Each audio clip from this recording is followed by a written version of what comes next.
আসিলাম আমি এই গ্রামের নোয়াখালী ভিতে আর কোনো জায়গা সম্পত্তির কোনো অভাব নেই বুঝলি তো আমি যাব কি চলে নিয়ে চাই তো খাই মই তার মাইয়া না আয় আয় আয় আয় ওরে রে কি রে তোরা তার মাইয়ের হাতের লোকে কিনলে হাই হাই হাই স্যার মানে মারিতে খাই যাচ্ছে মারা লাগিলে না না বাবা ওর কোনো দোষ নেই আসলে আমি ওরে ভালোবাসি কোনো ভালোবাসা না মাইয়ের তোর ভাই কি হয়েছে আপনাদের আপনারা আমার ভাইকে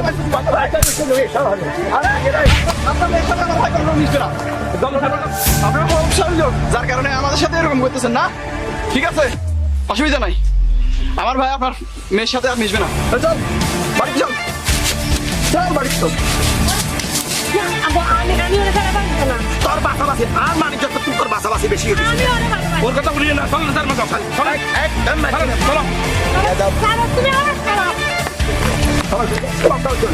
আজ্জার হল আইকে সা বিয়া করালাম বিয়া দাও করো চল দেখো আমি তোমাকে সাবস্ক্রাইব করে দিতেছি আমি ওই ছেলেকে ভালোবাসি ও বাবা হয়েছে তো কি হয়েছে বেজান আমি শুনে। ওরে ভালোবাসি আর আমি ওরে ছাড়া বাঁচবো না বেজান। তুমি ওর সাথে যদি আমার বিয়ে না দাও তাহলে তোমার মেয়েকে তুমি হারাবা জামাতি করে যান আমি যারা বলে কথা বলছি যান